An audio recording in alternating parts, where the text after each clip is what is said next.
Bonjour. Alors, maintenant, j'aimerais vous parler d'un roman que j'aime beaucoup, qui s'appelle L'énigme du retour et qui a été écrit par Dany Laferrière.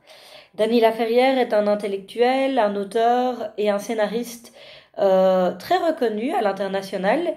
Il est né en Haïti, à Port-au-Prince, mais il vit aujourd'hui à Montréal, au Canada, où il s'est exilé.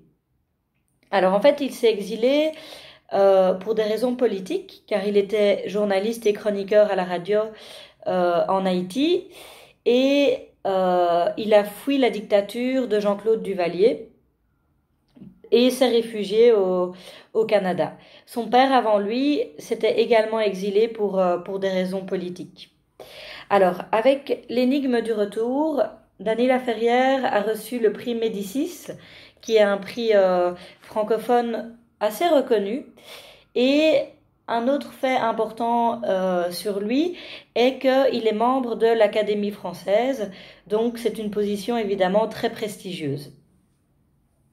Alors, on va un petit peu parler de l'énigme du retour, donc qui est un roman qui a été écrit en 2009.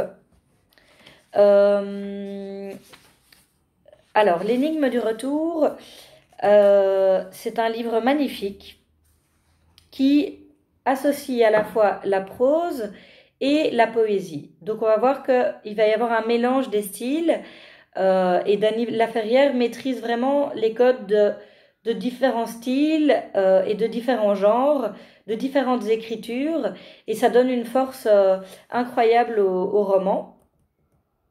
Et que nous raconte ce livre? Donc il s'agit de l'histoire d'un homme qui apprend la mort de son père et qui, suite à cette annonce, décide de retourner dans son pays natal auprès de sa mère.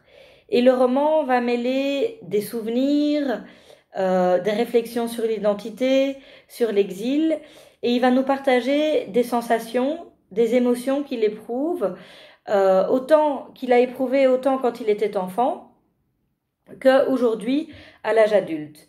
Et donc, il va nous partager un peu toutes ces émotions, les émotions de quelqu'un qui retourne dans son pays après de nombreuses années.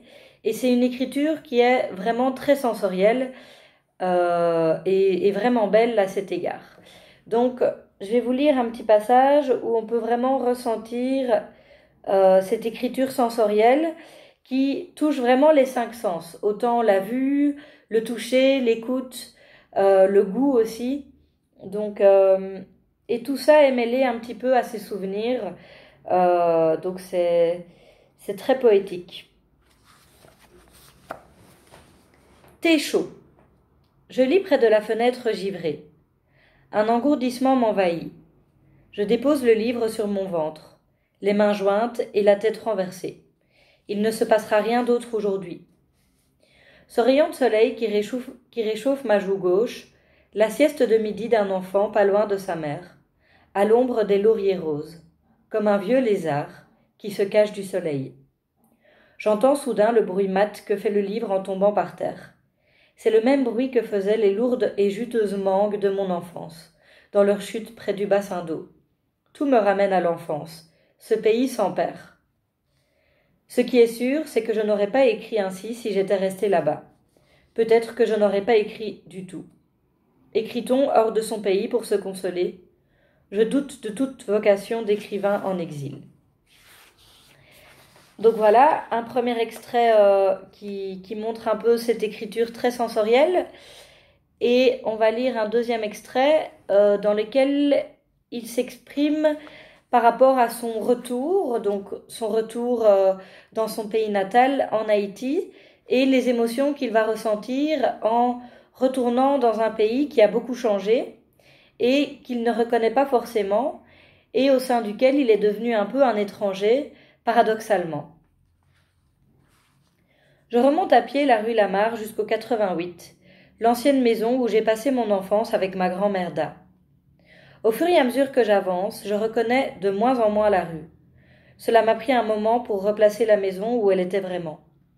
Le petit parc où Oginé gardait les chevaux pour 10 centimes pendant que leur propriétaire vendait des légumes au marché n'était plus au même endroit. Et la boutique de Mozart non plus. Mozart étant mort bien avant Da. Si j'ai pu replacer la maison, c'est grâce à celle qui se trouvait en face. Elle est restée intacte, comme dans mon souvenir. Les portes roses et blanches et le long corridor où se postait ce chien noir qui a sauté, un soir, à la gorge d'un voleur. Je revois Da assise sur la galerie et moi à ses pieds en train de regarder les fourmis vaquer à leurs occupations. Les gens saluant Da, qui leur offre une tasse de café. Vava, dans sa robe jaune, remontant la rue avec sa mère. Et mes amis, Rico et Franz, qui vont passer me prendre pour aller faire un tour près de la mer. Cet après-midi-là n'aura jamais de fin. Voilà, donc c'est pour Dany Laferrière. C'est un des romans que vous pouvez choisir de lire. Et j'espère qu'il vous plaira.